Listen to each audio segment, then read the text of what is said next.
To John Steinbeck, California's Monterey Peninsula was the land east of Eden.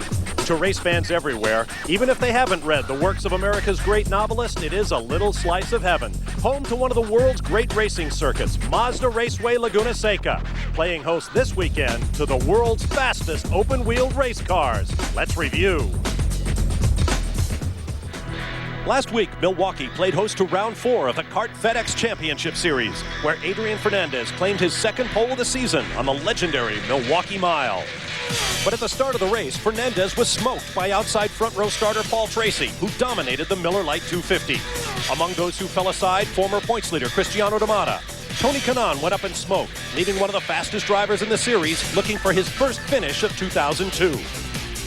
Points leader Dario Franchitti also found the wall, while the players' Forsyth cars lost power. Following his Indy 500 heartbreak, Tracy's shrinking lead near the end of the race was nearly more than his mother and girlfriend could bear. But there was no catching the Canadian, as Tracy scored his first kart win in 2 seasons, cementing his stature as the hottest driver in the championship. Today, it's on to Monterey.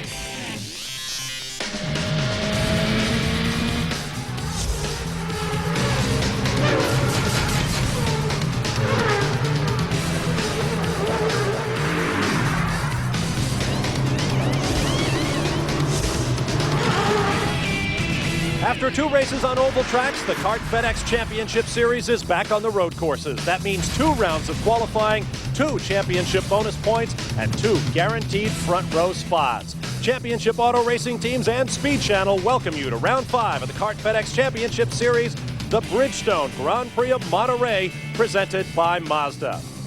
Hello everyone and welcome. I'm Bob Varsha. Track preparations are now wrapping up. We're just minutes away from the green flag to start the first round of 2 in qualifying for this weekend's Grand Prix of Monterey. As you just saw, we're just a week away from the race in Milwaukee that had a controversial start and a triumphant finish. Picking up on that story down in the pit lane, here's Derek Daly. Thank you, Bob, and hello everybody. As you can see by my jacket, it's actually a bit chilly here in Northern California. But back to Milwaukee. Wouldn't be Paul Tracy if there wasn't a little bit of controversy, but this is just a mild controversy involving, as you know, the start. Now, as they come off turn 4, as you can see here, Paul Tracy and Fernandez are side by side. Fernandez appears to lag back, and Paul Tracy, as he should do, goes off into the lead. On board with Paul, all he sees is the green flag. He changes gear, off into the lead. From his point of view, I'm sure that's what he's supposed to do. Well, the man himself is here, so why don't we ask him, Paul, how did you see the start at Milwaukee? Because there's a tiny bit of controversy as to whether you should have been ahead of Adrian or not. How did you see it? Well, I mean, anytime that I'm starting on the front row, and it's been a while, I'm going to try to get the best of the guy. And I came around the outside, and he was, I guess having some problems being a little bit loose on cold tires, and I just stayed in it, and we got out onto the line, out onto the straight, and I was a little bit ahead, and I guess he backed out of it, hoping that they wouldn't throw the green, and they threw the green. So in those situations, it's a 50-50. It's like a coin toss. The starter's either going to throw it or not throw it, and you take the risk of, if you back out of it, that it might not go your way. At any time, Paul, did you think you may have jumped the gun? No, I stayed parallel with him around the outside, and then when we came out on the straightaway, I think he felt that I was getting the better of him, and that's when he decided to back off. Thanks, Paul. Well, of course, Paul did get the better of him and went on to score a spectacular victory. But coincidentally, the man in the middle of the controversy is just beside Paul here. Adrian, we're just talking about the start at Milwaukee. Paul obviously got the jump on you. Do you think the green flag should have been thrown? No, definitely not, because I think, the pole sitter should put the rhythm that you want, and second place should be behind. I mean, Paul is not Paul's fault. I mean, they gave the green. He did everything he could to jump the star, and it worked on his favor. In our situation, I tried to control the start, but the starter didn't give me that privilege. Adrian, do you think it had an outcome on the end of the race, on the end result? I think definitely. I mean, we dominated the whole weekend. It was very hard, as you could see, passing there. You just could pass at the beginning of the race. But after that, the marbles were getting so close to the line that it was very difficult. So, but it was a good result for us. It will never happen again, Dad, I tell you what. And you got all afternoon to straighten things out to get a win here. Thanks, Adrian. Now, another story that was very, very big at Milwaukee is just about halfway down the pit lane. He is with the third member of our broadcast crew this afternoon, Scott Pruitt. Scott? Maxie, dude, you're the man. Not only did you win this race last year, a strong run at Long Beach, a third place last weekend at Milwaukee, all on a shoestring budget. Absolutely. I'm very proud of what we are doing here at Sigmund. This is a proof that with a lot of will, you can achieve great goals. And, Scott, determination is everything in this sport. Now, this morning, you only ran a few laps, but just only running a few laps, again, a stellar performance. Yeah, fourth. Hopefully we can hold up to that place. I think that that's just a proof, that don't count me out. I'm a fighter. Keep it up, buddy. A little further down, Calvin Fish. Calvin? Scott, Bobby Rahal and his team come to Laguna Seca with a remarkable track record. Bobby won himself 4 times straight in the mid-80s, and his team have won 3 of the last 4 here. Brian Herder in 98 and 99, and of course Max in last year's race. And they also come here with the championship lead, courtesy of Michel Jourdain and the Gigante car. And Michel, your team boss, said if you finish in the top 5 every race, you can win this championship, and you've taken it quite literally with 4 top 5 finishes. Any change of strategies you enter round 5? Well, obviously, we want to finish all the races. That's number one thing. To win or to finish in the podium, first you have to finish. But we want to win a race, races, and we want to win the podium. I think we've been very close every year, every race, and especially Long Beach, we were right there. And every race we're right there, So, we just have to keep doing the same things we are doing, and I'm sure we'll win the podium and winning races many, many times. All right, Michel, good luck this weekend. Of course, he's grasped the opportunity with both hands. He's looking for another good run here today, Bob. All right, thanks very much, guys. We've got a great weekend of coverage coming up. Following qualifying tonight at 10:30 p.m. Eastern Time on Speed, check out Kart Friday night at Jimmy Vassar's annual charity golf tournament. Believe me, you will not be believing how these guys play golf. Qualifying is coming your way Saturday at 4:30 Eastern Time, live here on Speed Channel. Saturday night at 10 p.m. Eastern, it's round 4 of the Toyota Atlantic Championship. And then the Bridgestone Grand Prix of Monterey, coming your way beginning at 4 p.m. Eastern Time Sunday. Green flag will fall right about 4:30. So join us for a long weekend of open-wheel racing here on Speed Channel. We'll be right back.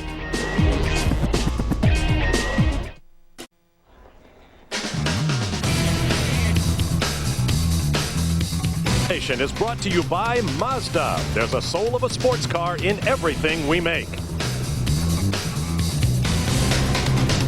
By FedEx, proud sponsor of the FedEx Championship Series. And by Eagle One. Need a new way to wax? Try Eagle One Wax As You Dry. Wash car, spray on, dry off, you're done.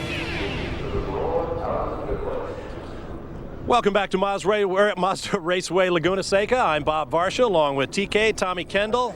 A bit breezy and cool today, Tommy, but good to be back on the Monterey Peninsula with these guys.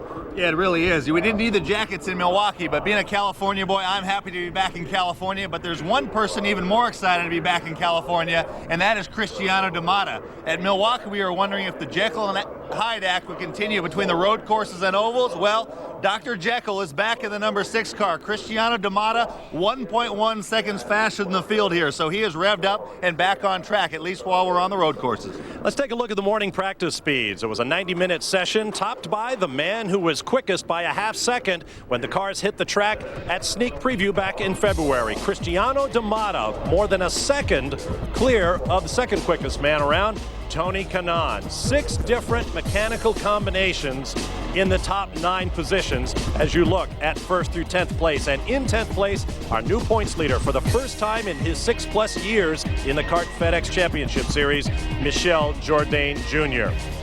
Alex Tagliani is in 11th spot. He had a savage crash, though. We'll show you that in just a moment. Christian Fittipaldi in 12th, posting some new sponsorship this weekend. And Japanese driver Toru Takagi was quick all morning long in both his primary and his backup race cars. Now let's take a look at some of the incidents of the morning session. Dario Franchitti had an interesting day, losing it at the high-speed turn 6, and watch his recovery. Well, he can't take total credit for that, although once it goes bad, you like it when you're pointing the same direction, but when you're a race car driver, you don't like to be off track. Early in the session, Alex Tagliani spun into the gravel trap at turn 3 and was pulled back onto the racetrack. No harm, no foul yet for the Canadian. Paul Tracy, same spot on the racetrack, same result. Yeah, the guys are struggling for grip. They're quite a ways off where they were still in spring training times, but through that infield, it's a real tight balance between oversteer and understeer. In turn 3, it got the best of both Tags and Paul Tracy. Max Pappas with Sigma Autosport, just 1-year-old chassis, no spare parts, suffered a brief pit fire, but he is still in good shape. Tony Kanaan still looking for that first win of the year, still trying to come to grips, if you will, with his new Lola Honda combination, also spun. And then late in the session, in fact, bringing out the red flag that ended it, watch the spot shadow, Christian Fittipaldi having a mechanical problem. Along comes Alex Tagliani, manages to miss Fittipaldi, but hits the wall on the driver's right extremely hard, wiping off the right side of his chassis. Amazingly, he climbed out, and then he and Fittipaldi had the opportunity to talk it all over. And what happened there, they're coming up the hill, and Christian was going so slow, he was already in that little valley, and he couldn't see it. At the very last second, Alex fortunately saw him, was able to yank the wheel hard right, but you saw the outcome of that. Just really, really lucky for both guys. Let's get down to the pit lane and hear from Alex with Calvin Fish. Well, the players team are now warming up the spare car for Alex. Alex, talk us through that. It looked really scary as you approached the corkscrew there and Christian running slow. Yeah, Christian was very slow. I think he was running out of fuel. That's what people say. So I don't think he realized that, you know, the speed difference. He was on the racing line and it's blind. And as soon as I went up the little hill, I saw his rear wing and just turned to the right to avoid him. And it was very close. We just saw the aftermath, really, of the crash. We saw the jink to the right, and then we saw you come to rest there. How big a hit was it? It was big. I had a couple of electronic boxes leaning in the cockpit after the impact, so it was really hard. But it was still, we're pretty lucky because it could have been a lot worse. You and the team ran strong here in the sneak preview. What do you anticipate for this weekend here at Laguna? Well, I think there's a little changes in the car and a bit in the track too. We didn't have a lot of time to do what we wanted to do this morning, but hopefully now we'll be set for qualifying. All right, Alex, have a great session. Thanks. All right, thanks very much, Calvin. Now here's a program note. We've got qualifying live from the Canadian Formula One Grand Prix coming your way here on Speed Channel. Check it out tomorrow at 1 p.m. Eastern Time, only on Speed. We'll be back in a moment, live to Laguna Seca.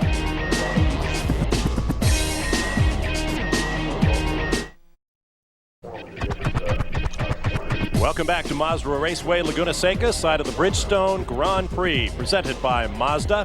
I'm Bob Varsha, along with Tommy Kendall, Derek Daly, Scott Pruitt, Calvin Fish in the pit lane. This is the first of 2 rounds of qualifying before Sunday's race, with a championship bonus point and guaranteed front row spot at stake. We want to welcome all the Winston Cup fans. Sorry to hear the qualifying at Pocono was weathered out, but stick around. I think you'll like what you see. Let's get down to Scott Pruitt in the pit lane. One of the guys that's real happy to be here at Laguna Seca is Cristiano D'Amata.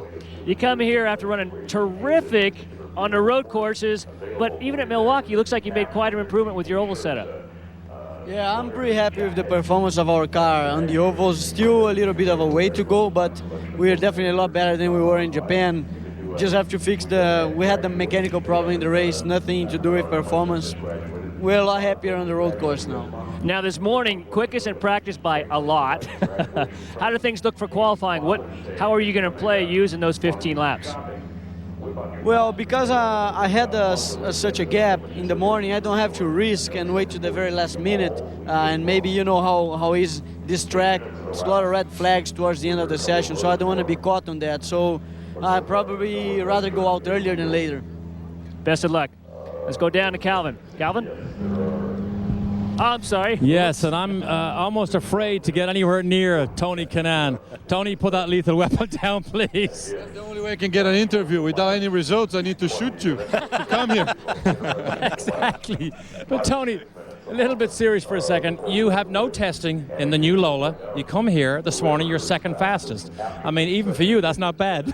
It's not bad. Exactly, for a guy like me doing a road course. But look, we're second, but we are second behind Cristiano. So I came in this morning and said, guys, I didn't know my position. So the car is terrible. They said, Tony, you're P2. I said, I guess it's not that bad. So now we're working on it. I mean, Derek, we've been having such a hard time. And I mean, I tell you, this guys has been working so hard and we haven't been able. We're running in the front all the time. We never be able to get a result. So it's still new to me. I mean, we're second, but I'm not as 100% comfortable for qualifying. I don't know what can we do. We made a couple changes for the car. Let's see what we're going to do today. The track's going to be a lot better tomorrow. I'm just trying to understand what my car needs to be consistent, and I wanted to finish one race. Doesn't matter what, you know. Exactly. Do we have a new helmet here, Tony? Is this a new helmet design here? Yeah, I mean, I changed the colors. You know, I have this. Probably was a bit of superstition, but I would say. When things go wrong, you have to change something. So I changed my lucky underwear last weekend and didn't work. So I changed my helmet now. Obviously, it's the World Cup time and it's a Brazil. Obviously, I cheers for Brazil. So that's the new color. Let's see. It worked this morning. If it works until Saturday, we'll keep it on for the race. Okay, let me ask you this. Do you think can the USA beat Brazil or will Brazil beat the USA in soccer? Look, I mean, USA was a big surprise and I'm not a big fan of Brazil right now. I don't think we're able to win the World Cup. So if Brazil goes out, I'll cheer for USA. But when plays USA and Brazil, guys, I don't know, it's going to be a tough one for me. Hey, what about the Irish? We're mad about soccer over there. Who? You guys play soccer? Hey, Derek, while you've got him, I've got a question now. Cristiano and Tony are roommates in Miami. Word has it that Tony pays all the bills and that Cristiano's a little bit of a freeloader. Is there any chance he can rifle through Christian's drawers and come up with the hot setup for the Lola? Okay, rumor has it that yourself and Cristiano are roommates in Miami. Is it Miami? We hear that you pay all the bills, and he just loafs and lives off you. Can you sort of go through his stuff and find out the hot setup from the Lolas, and maybe bring yourself closer than a second away from him? It's easy because I told him this morning, we're driving up to the track together, first of all. So I said, you need to ride with me every day to the track. So tomorrow morning, I'll leave you in the hotel.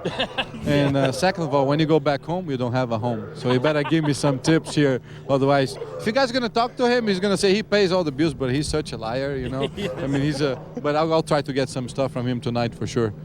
Tony, thanks. Always entertaining. We'll be back and we wish you nothing but the best for the weekend. He is great entertainment, but he is incredibly serious when he gets into these racing cars. And as he says himself, all he wants to do is finish because he has led convincingly all of the races, I believe, since Long Beach. And fellas, if he wins one, he could win a whole slew of them. No question about it. Here's a look at the lap leaders thus far this year. Paul Tracy doubled his career lap total over the last 2 years in last weekend's race alone. As you see, far and away the lap leader. We'll be back.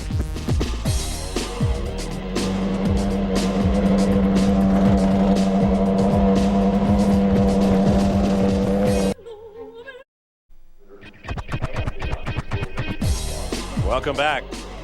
Mazda Raceway, Laguna Seca. Here's a look at the career poles of Laguna Seca from the various drivers in the Kart FedEx Championship Series. Mario Andretti with 3, son Michael with 2. Between them, 94 career Champ Car victories, but only 2 for the Andretti family, both won by Michael. Mario and Michael are standing by with Scott Pruitt.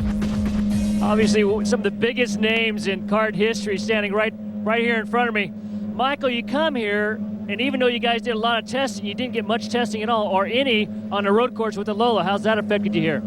It's definitely affecting us. The only one that was able to drive on the road course is Dario, and he ran pretty well at Mid-Ohio. We thought we'd be okay when we got here, but we came here with the wrong stuff, so we changed a lot of things, so hopefully it'll be better. The Motorola car this morning, were you pleased with the setup? Do you have to do a big change or just some subtle things? No, he made some big changes. No, it wasn't good at all. None of our cars were good, so we all made some big changes. Now on to Mario. Mario, getting down here, you've had a lot of success at this track. You've seen a lot of changes at this track. Sitting here watching Michael, what's that feel like for you? Well, I feel for him when the car isn't working too well, but other than that, I know they'll get it worked out. As a matter of fact, I had some Chevron business this morning, so now that I'm here, I think we'll get it right. Now, I heard you're spending a little time at your vineyard up in Napa, is that right? But of course, yeah, indeed. But yeah, like I said, if it's something fundamental with the 3 cars, then you know they're going to find it. Because the Lola is a great car on the road courses, we know, or anywhere. So they'll be all right. Thanks a lot. Calvin? Well, Scott Dixon certainly made the relationship with Chip Ganassi Racing work very well at Milwaukee. We're running second early, Scott. Bit of a problem in the pits, but still a strong run. You come here to Laguna, had a strong run here last year, qualifying third, finishing fourth. How did the car run in the morning practice for you? We didn't get much running, and we set out a fair bit at the start of the practice, and only ran one set of tyres. And the car is a lot different from what I'm used to from here last year. So we've tried to make it, between the 2 sessions, a lot more similar to what I'm used to. And we'll just have to see how it works out, because it wasn't the nicest thing to drive this morning, but hopefully it's going to be this afternoon. All right, they've made some big changes here for the qualifying session. As we see right now, everyone's sitting out playing that waiting game. About 15 minutes into this session, and no one's been on track yet. Let's get up top. All right, thanks very much. Derek Daly is now standing by. Derek, what have you got? With Dario Franchitti, who's about to go out and do a run here. Dario, very quickly, I know this morning not as near the top of the timesheets as you wanted, but you did test this Lola at Mid-Ohio and were fairly quick. So are you confident you can sort this out for this afternoon? Well, we made a lot of changes because this morning the car was really pretty close to undrivable. All 3 cars had big problems, so made some wholesale changes and we'll see how it goes. Dario, is the track surface very slippery here? Yeah, right now it's incredibly slippery. Feels a bit different than Mid-Ohio. The car really was excellent there. So we're going to use some of the stuff we learned there, but obviously the car requires some different stuff here. So hopefully we've found the answer. Thank you, Dario. As you watch Dario being strapped in here, he is very much a perfectionist. He likes his suits to fit perfectly, his racing suit. He likes his seat belts to be a specific tightness. He likes his seat to be almost perfect. And when he gets all that right, Barry Green believes he actually performs even better. So unlike Paul Tracy, who'll jump in and drive anything, Dario is very particular about his office and exactly how everything is laid out in this cockpit, fellas. Okay, he's going to want to make sure his car is set up perfectly, Derek. As you heard Michael Andretti say a few moments ago, he and his teammates Tracy and Franchitti are struggling. 19th, 20th, and 21st this morning. 2.3 for Tracy and Franchitti, 2.8 seconds off the leader's pace for Michael. A lot of work ahead. We'll be back.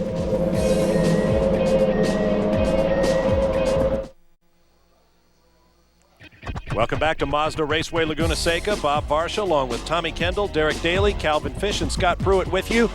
Drivers are now heading for their cars. We've had 3 cars on track. No completed laps yet for Shinji Nakano, Mario Dominguez, or Max Pappas. Let's take a look at the rules for road course qualifying. New this year, the cars qualify as one group in each of the 2 sessions for a guaranteed 45 green flag minutes.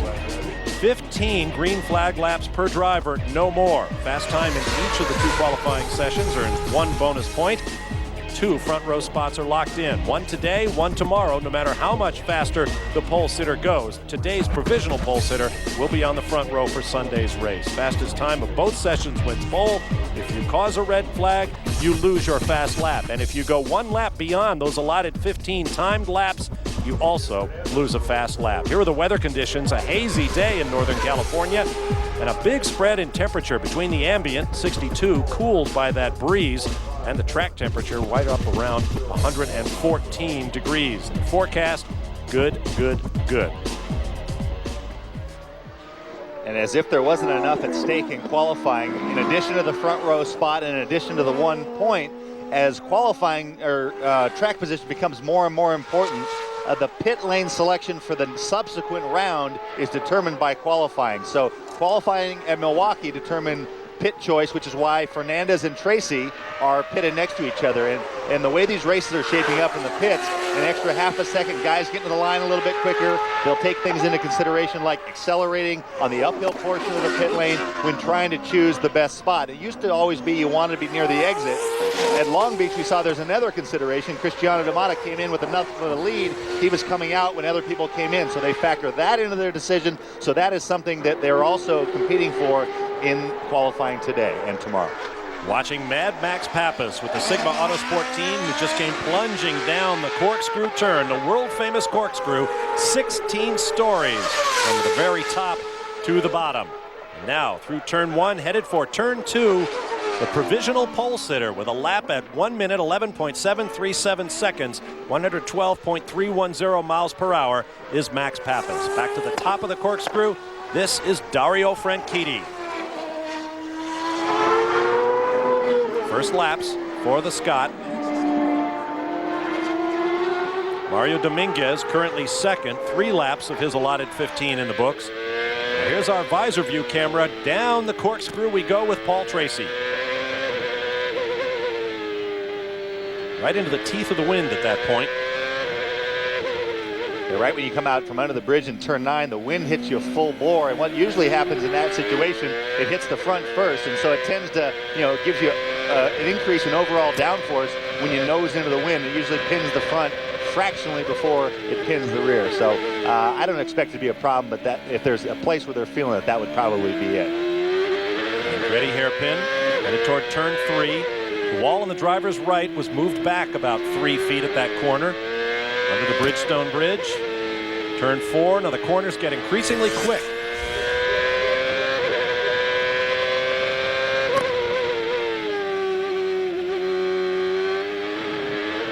Woo. Here comes turn 6. Great corner. Now this is where the incident happened this morning, and Christian was in that little rise, in that little dip that Paul just crested, and when he came over the top, Christian's car was there virtually stopped, and he had just enough time to yank the wheel to the right. And I said they were both incredibly lucky. That was after being incredibly unlucky. And then Alex just kind of shrugged it off, saying, oh yeah, it was a big hit. Well, that car was comprehensively destroyed. And it's amazing the nonchalance that these guys, I don't know if it's denial or what, I used to do the same thing. So I guess if I used a little introspection, I could figure it out. But it's amazing that after something like that, they catch their breath and it's like, where's the spare? Let's go. Paul Tracy moves into P3 behind Max Pappas and Mario Dominguez. His qualifying's been getting better with every round. Second quickest in Milwaukee, going for a provisional pole here today. We'll be right back.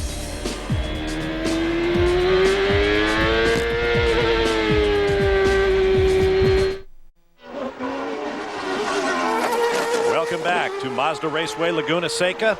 We'll look at Michael Andretti plunging down the corkscrew turn. Headed for turn 10. It's a bit of a bold turn that sort of catches the cars, allows the driver to stay on the gas.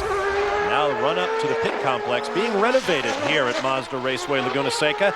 A multi-million-dollar renovation project that will take several years to complete and will simply transform this great racetrack into one of the premier circuits in the world.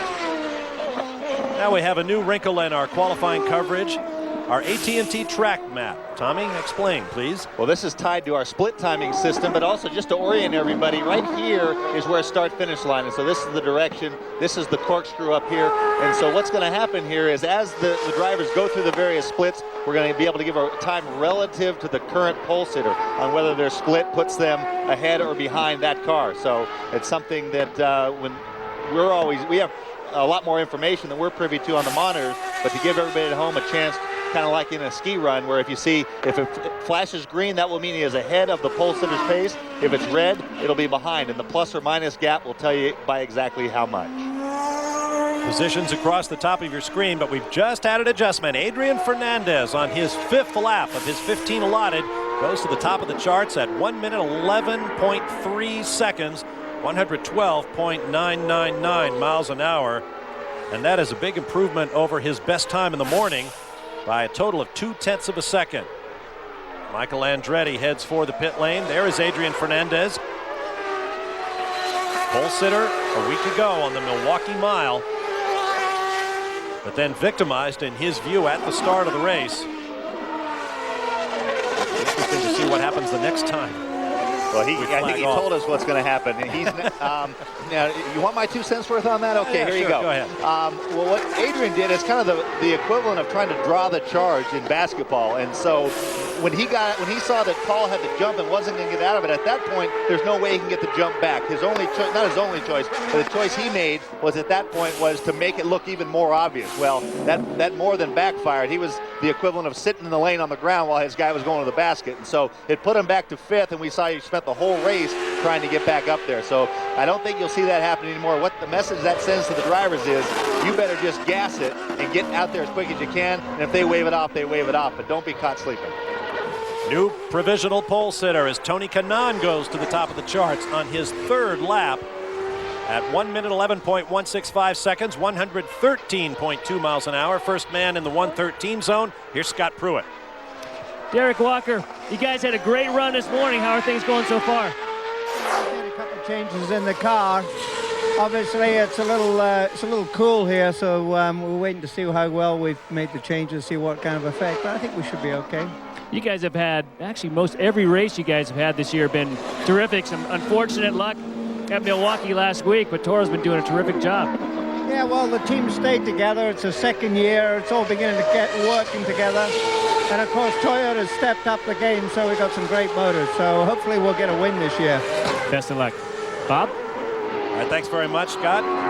Derek Walker, owner of Toro Takagi's car. Takagi currently 3 laps in the book. And currently 9th. Make that 4 laps in the books. He just completed his 4th, jumps up to 9th on the provisional grid. 14 drivers have now logged times to ride aboard the Chevron Lola with Cristiano D'Amata. Is that 5 downshifts in the Andretti corner?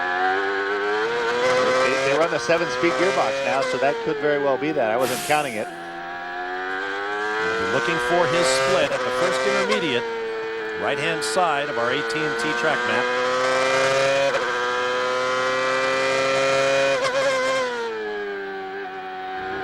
There it is. 3/10 off. 3/10 slow.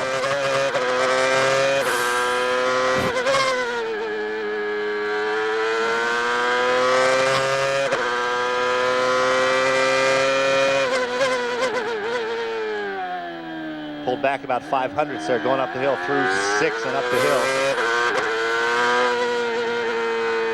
Short shift into 9.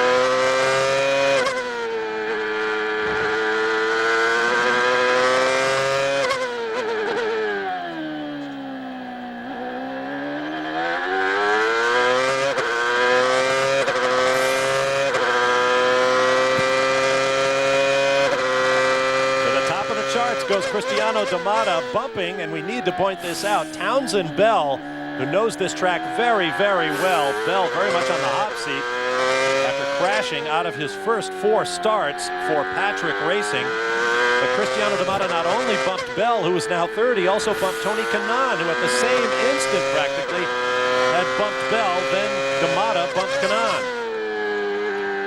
And the times are falling rapidly. As you see, D'Amata now on a faster lap, 46 thousandths of a second quicker than his previous best. And between here and start finish last time, he made up about 3.5 tenths. Well, the Gigante car comes back on track. That's Michel Jourdain Jr., the new points leader. And Townsend Bell now goes to the back of the to the top of the charts. 110.721, 113.924 miles an hour. Traffic up ahead shouldn't be a problem for Cristiano. It's going to be close, actually. One of the players' Forsyth cars, I think. And look at that, he pulled in a full another 4 tenths.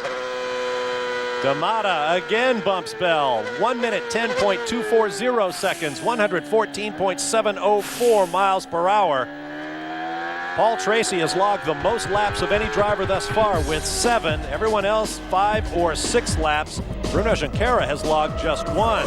Here's Tracy thinking it over in the Team Cool Green pits. We'll be right back.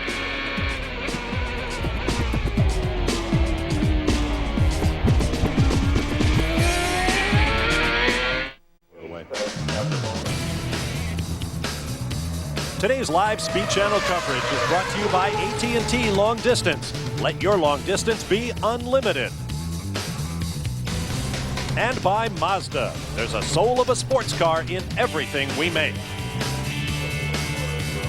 Welcome back back. There's a look at Christian Fittipaldi with that new Fortune magazine sponsorship on the side pods. We are just over 35 minutes into this 1 hour session. We've already had 8 changes of provisional pole among 5 drivers. Christian, the 19th driver out. So everybody will be on the boards. Current leaders, Cristiano Damata at 1 minute 10.2 seconds, followed by Kenny Brack, Townsend Bell, Tony Kanaan, Bruno Junqueira, and Tora Takagi. Jimmy Vasser is 7th, Scott Dixon 8th, Patrick Carpentier 9th, Adrian Fernandez is 10th. Now let's talk a little bit more about Tony Kanaan. His car owner is standing by with Scott Pruitt. Morris Nunn, owner of the Pioneer MCI team. You guys have ran terrific all season long, but unfortunately been snake bit. Sure. Well, you know, as well as being fast, you've got to pass the checkered flag, which we haven't been able to do yet for different reasons. But now this is our first time on a road course with a new Lola, and we haven't tested it. We ran at Milwaukee, but the boys seem to be getting on okay with it, and they just need to find out what it's going to take to, you know, dial it in. So right now it's a learning curve. Well, best of luck, Mars. Get down to Derek Daly. I'm down here with Paul Tracy. As you can see, a lot of work going on here. Major front suspension. Steve Chalice, I know, Steve, a lot of work going on here. How difficult is it to hone in on the types of things this Lola needs for this track, because you got so little experience with it? No, we're just doing it. The shocks. Yeah, the shocks and, you know, just regular stuff, really. You know, we just need to try a couple of different things and get a direction. How difficult is it to pinpoint the areas that you'd like to go in that will make the car go faster? I think Paul will tell you what the problem is, and then we'll just try and fix it. Good. Thanks, Steve. I know you're very busy. The key is, he said, Paul will tell the engineer. That's how it works. Driver says, this is what the car does, and then he relies on the engineers to make the technical decisions that will affect the car to try and give the driver then what he needs to keep going faster. That has changed over the years, Derek. It used to be the driver was part crew chief, part driver. Now they just look to the driver to point them in the right direction, or even just, you know, narrow the area. Say, if you can make it better, if you can make the front stick better here, you can put the power down better here, that's going to help me the most. And then they go to work tackling all those mountains of data to try to come up with the best solution. They don't need to offer the solution. They just need to point them where the biggest problem is that's holding them back the most. Terribly difficult for a team first working for the first time, I'm trying to say in English, with the Lola. The car is very compact and very, very difficult to work on, we are told. Board with Kenny Brack, coming up to the corkscrew, as you can see. 19th fastest through trap 2. But Brack currently 3rd on the boards. Only 5 laps into his allotted 15. Remember, this is for 1 championship bonus point and a spot on the front row for Sunday's race. We're seeing a much different session than we saw in either Monterey or Long Beach, and that's because this track, the grip is a lot more consistent versus the temporary courses that are getting so much quicker. Everybody waited to the very, very end because you gambled on traffic, but here you heard Cristiano saying we're going to go out a little bit early. He wasn't the only guy with that idea, so it's more of a traditional session. You go 1 run, see what you've got on new tires, come in, maybe do a change, and then there'll be a flurry at the end when everybody throw that second set of new tires on and try to get a clear lap and see what they can do. Kenny Brack on a hot lap. That previous lap was a warm-up. Going up to turn 6. 0.2 slower than where Cristiano Damata was on his provisional pole sitting lap. And this has given us a little bit of an idea, and some of the other teams pay attention to this also, on where Cristiano's advantage is. Unless you're around him on the track when he's doing that stuff, you saw he lost another 10 to the bogey time, but Cristiano was making up 0.2 between turn 9 and start finish. So very, very, very strong in the final portions of that course. And that traffic, I think, probably held him up a little bit. I said it's not going to be a factor. He closed so quickly, and you see Kenny bringing back a little bit of the time, but Cristiano was so fast to that final corner onto the straightaway and putting the power down. I think if he makes another run, you might see that show up there as well without the traffic. Lap 1 minute 10.488 seconds, just off his best thus far, but he has to get into the 110.3 zone to have a shot at second place. Patrick Carpentier. There's our provisional pole sitter. We'll be back in just a moment.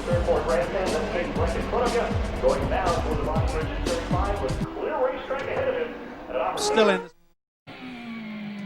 Welcome back. Kenny Brack heads for the pits for a well-deserved rest and a drink after logging our provisional pole-sitting time here at Mazda Raceway Laguna Seca. 1 minute 10.212 seconds. By 0.03 of a second, Brack bumps Cristiano D'Amata out of the top spot. 9 laps in the books for the Swede.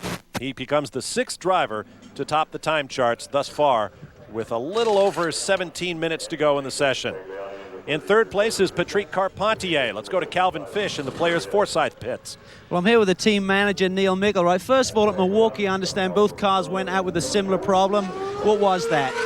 Yeah, basically what occurred there was that we had a failure of the alternators on both cars. Not really anybody's fault. I think basically we probably got them a little bit too warm. They both failed at pretty much the same time. So we're confident that that's been rectified now. This session, Patrick's running very well. You've rolled out the backup car for Alex, and last week at Milwaukee, you certainly showed the team strength by pulling out the backup car for Patrick. He qualified 3rd. What does Alex think of the backup car here this afternoon? So far, he's pretty happy with it. Obviously, after his accident this morning, it was a little bit rushed getting it out there, but right now he seems to like it just as well, if not better, than the car he had this morning. So we're just trying to make sure we got everything right before we really try and put in a fast one. All right, mate, good luck. Let's go down to Scott Pruitt. Everyone anticipates D'Amata will be the man this afternoon, and the man who's working on that team is with Scott right now. Technical director for Newman Haas, Peter Gibbons. Peter, so far so good. Cristiano pretty pleased with the car. Going to make some changes. Yep, making some changes. Not bad though. Get his second run on a set of tires, and we'll see what happens. Now you have a few laps left. You're going to time it just for the end to get out on those new sticker tires? Yep, sure are. Now as far as his teammate, Christian Fittipaldi, how's his car doing? He's doing a lot better. We made some changes over the lunch, and he's a lot happier. Good. Well, best of luck. Bob?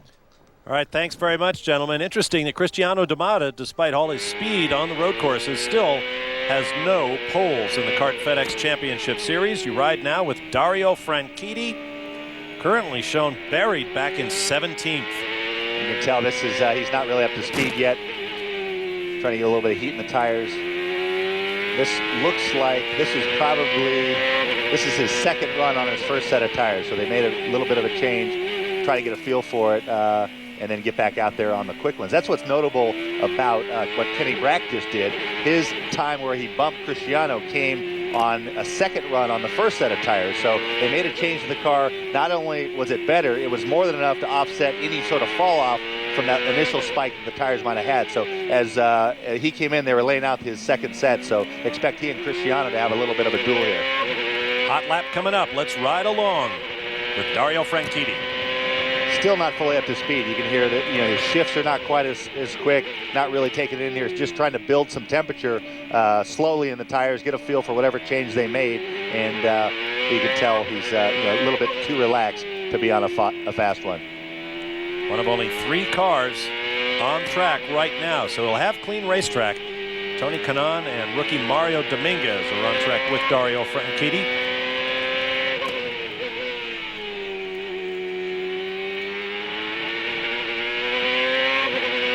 This race is normally held in the fall. Last year it was October 14th after a full summer of racing schools, 4 other racing weekends, corporate outings, and so forth. So the track was usually well scrubbed. It's one of the first races of the year here at Laguna Seca. The track is quite slippery.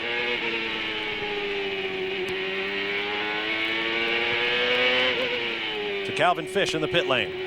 Well, Tanzan Bell has just gone back out. Currently is 6th fastest. And Jim McGee, you've got this young rookie on the squad this year, and there must be a lot of pressure on him right now to perform. He's certainly shown a lot of potential, but hasn't finished the race yet. How do you handle that with your experience and basically Tanzan's lack of experience with this type of car?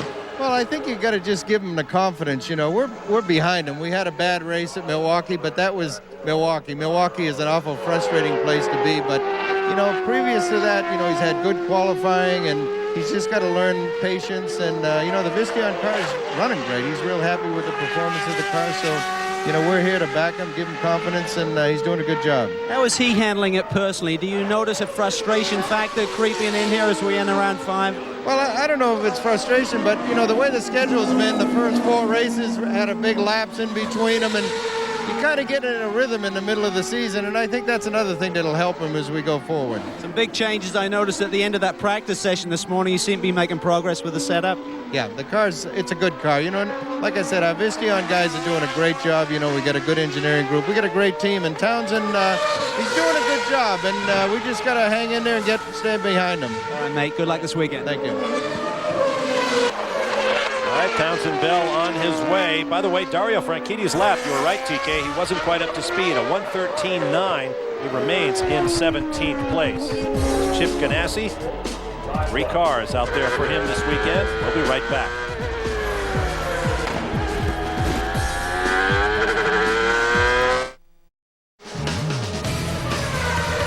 Today's live Speed Channel coverage is brought to you by Mazda. There's a soul of a sports car in everything we make.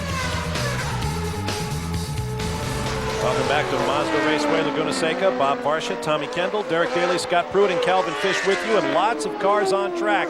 Now less than 10 minutes to go in round 1 qualifying for this weekend's Bridgestone Grand Prix of Monterey, presented by Mazda. There goes Cristiano D'Amata.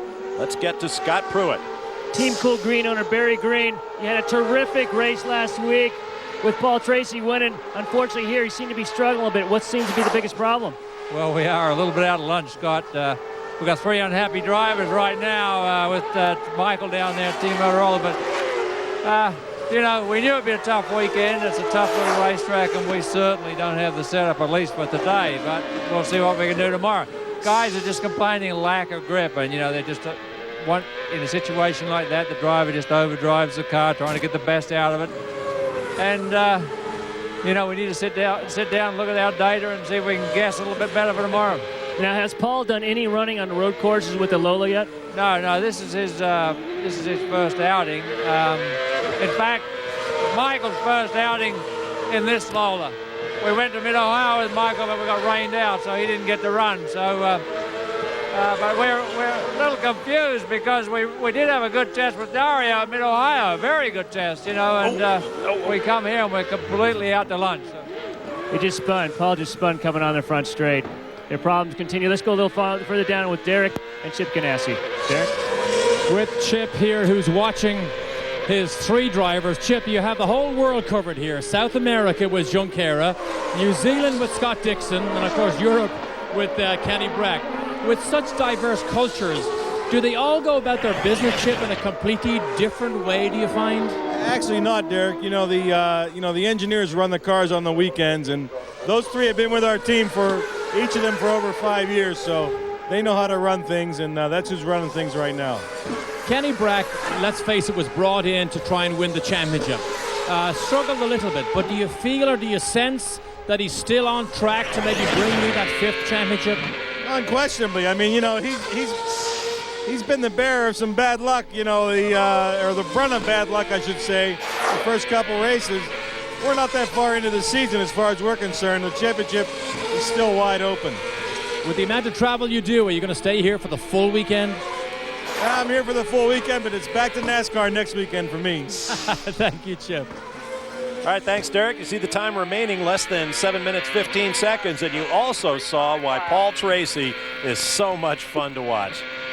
He's frustrated, but he does have get the style points for the session. So he got in trouble from the instant he turned in, either on a downshift, got the rear. The car was starting to spin from the moment he turned in. Slow corner, no damage done. He just kept his foot in it, kept it lit up, and probably it'd be interesting to check that lap time. Probably only lost about 3 or 4 seconds. Yep, his best is a 111.7 that last lap, 115.138. And now Cristiano D'Amata in the Chevron car is about to run out of laps, about to complete his 14th. He'll have to head for the pit lane. He remains P2. So this next split will be our best indication if he's got a shot at it. In green. Oh, yeah. Less than a 10th ahead of Kenny Brack's pace, but this is where he was so strong before. Yes.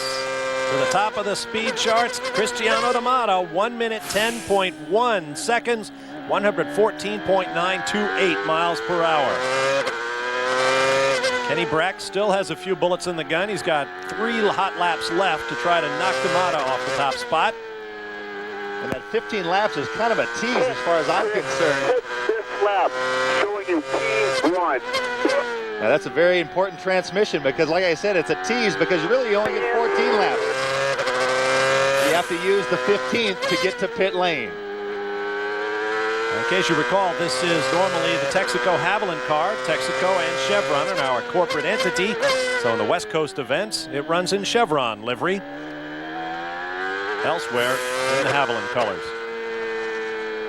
As you can see, on a cool-off lap, slow in the speed traps, almost a second off the pace at the various timing strips, and now D'Amato will head in. So the order is now D'Amato, Brack now second, Tony Kanaan is up to third, Patrick Carpentier fourth. We're on board with Brack. And he is hustling it big time. There's a lap slower car up ahead that he's catching pretty quickly. That's Michael, I believe. Swarming on the brakes. Last lap, Kenny, last lap.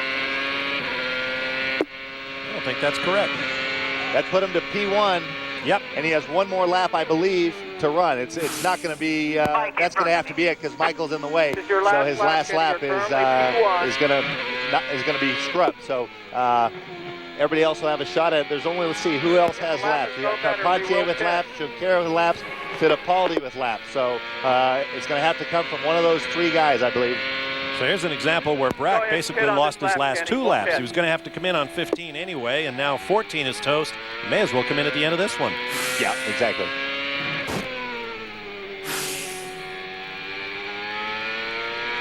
Alex Tagliani up into the 7th spot, dropping Townsend Bell to 8th. Jimmy Vasser is 9th. Adrian Fernandez is 10th. Paul Tracy has managed to hustle his way up to 13th. His teammate Michael Andretti is 17th. Dario Franchitti is 19th. Now here's Patrick Carpentier. Remember, he crashed in qualifying on the oval at Milwaukee last week, got into the backup car and qualified at 3rd. A couple of years ago at this racetrack, he had a phenomenal crash. Spun off at turn 4. The car got up in the air, nosed into the sand, and flew over the fence at turn 4. An amazing wreck. Right at this part of the course right here. Right here.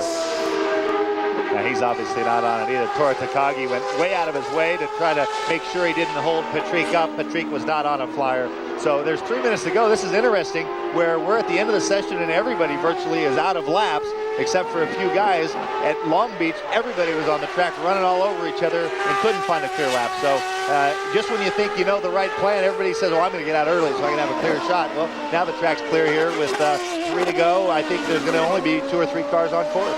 We're going to be watching the 4th, 5th, and 6th place drivers right now. Patrick Carpentier, Christian Fittipaldi, and this man, Bruno Junqueira. Each have hot laps to go. This is Bruno's last one. He has one more lap. It looks like he has a clear track in front of him at this point. P5 about just over 4.5 tenths off of Kenny Brack's time. Less than 2.5 minutes to go in the session.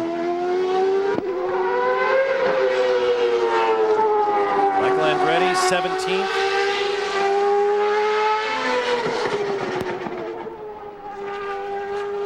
Michael is now out of laps. Fittipaldi right there. He'll have basically only 1 lap left, not because there aren't laps in the car, but because there aren't laps on the clock. Well, he'll get around and he'll start 1 more hot lap after this one. And unfortunately, after teasing you with those split times, it's better to have it for part of the session than for not. But we have lost the ability we've blown it up, over-revved the split time map. So we're just going to have to do it the old-fashioned way. Keep you posted as he goes along. Junqueira's last lap was not good enough to move him up 10.6. He is now out of laps, has to proceed to the pit lane. But Christian, as you said, Bob, he is on a quick one and is going to get back to start-finish in time to start 1 more with the track to himself. So Kenny Brack can do nothing but watch at this point.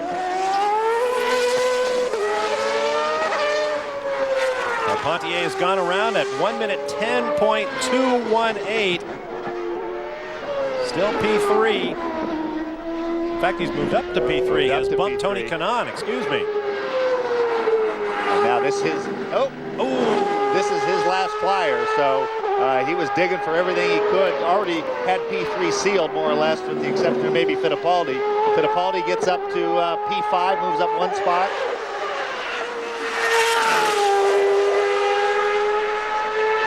At the same place he went over the fence a couple of years ago. We should point out there have been a number of safety improvements, including a lot of new debris fencing, tire walls, and so forth. We'll be talking about that as the weekend goes on. There's Christian Fittipaldi, currently shown in 5th. The only guy with bullets left in his gun. See if he's shooting blanks or not. Oh, and Carpentier takes it off the track and hard into the trackside wall. And there's Carpentier having trouble on the racetrack. He has backed it in. Not sure where that is. I Is that the believe run that's between? that's right at pit in there. Yeah, turn 11. Yep. That is at turn 10 for Carpentier. There it is, just off 10.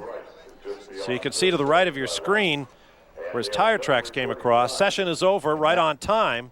And that ruins... We'll see if they let Christian through. Yep, here he comes.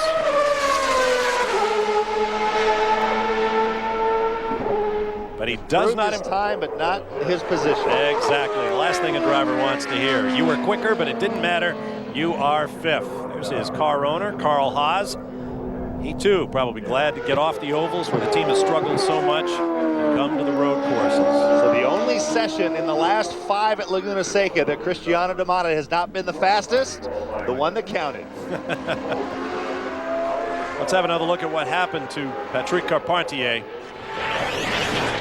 I imagine he's going to put his outside wheels just off. He's going to have a little bit of steering lock when it hooks back up, shoots back across to the inside.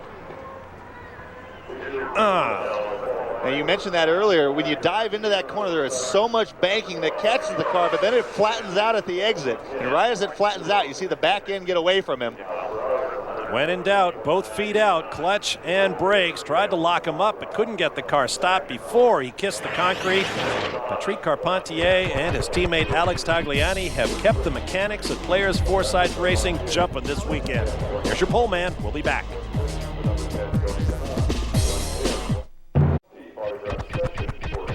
Welcome back. First round qualifying is now complete for the Bridgestone Grand Prix presented by Mazda at Mazda Raceway, Laguna Seca. Let's hear from our provisional pole sitter, Kenny Breck, standing by with Scott Pruitt. Kenny, we're down here, a bit of a nail biter waiting for that checkered flag, but you held onto the pole with a Target car.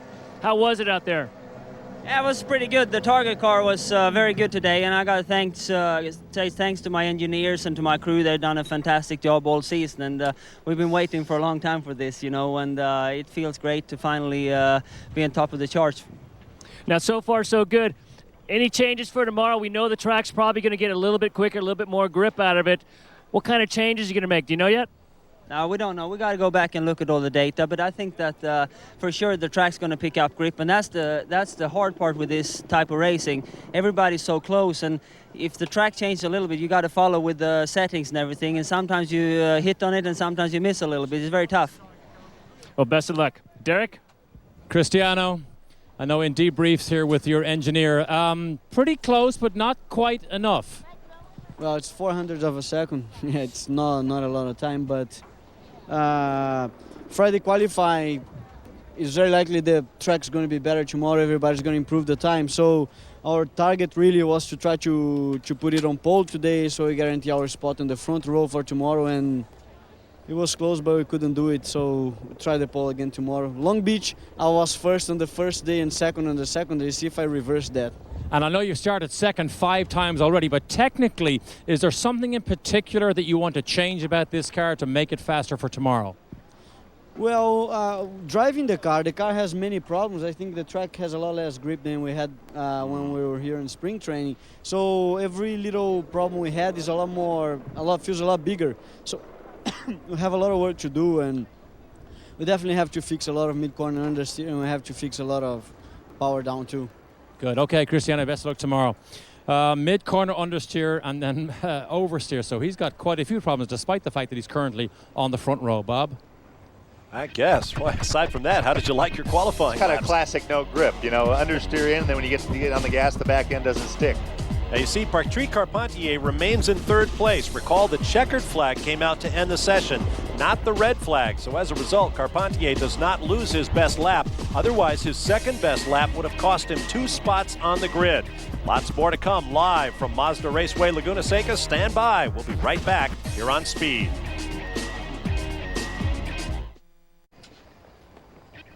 Welcome back to Laguna Seca, and at the end of a very exciting qualifying session, we saw Patrick Carpentier get a little bit wide there in turn 10. What happened, Patrick? Looking for a couple of tenths, I know. Yeah, I was trying to get the pole. I could see on the board where it was, and that lap was pretty much equal to the lap before, and the last few corners were going to make a difference, so I went for it, and it went a little bit loose, and I went on the outside. I went off, but with the traction control, you just keep your foot in. But once you're backward, it's not much help, and that was it. Okay, they're going to go to work tonight and try and fix the car. Let's get down to Scott Pruitt, who I believe is standing by with Tony Kanaan.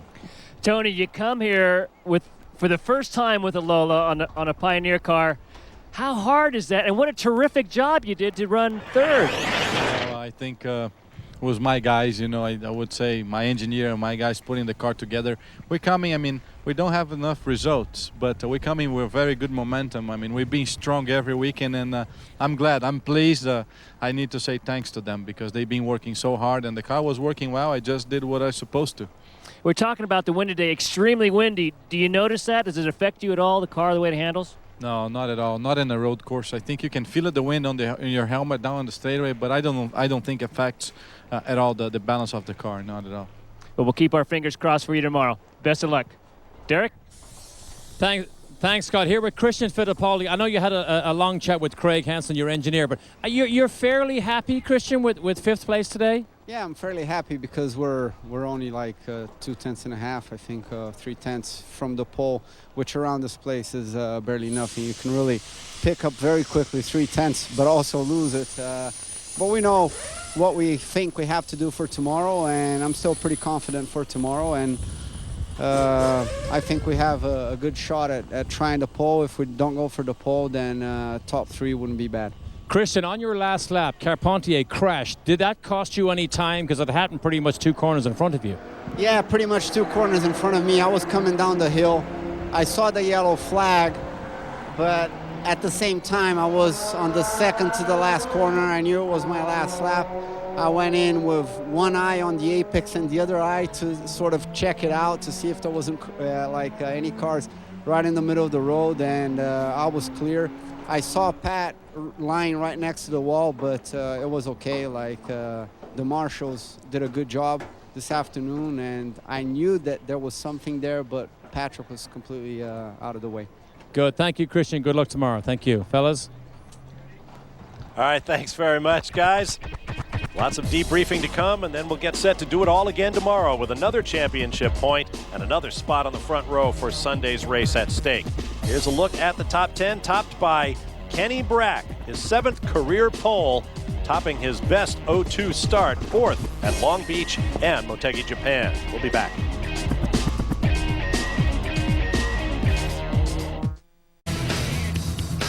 Today's live Speed Channel coverage has been brought to you by FedEx, proud sponsor of the FedEx Championship Series.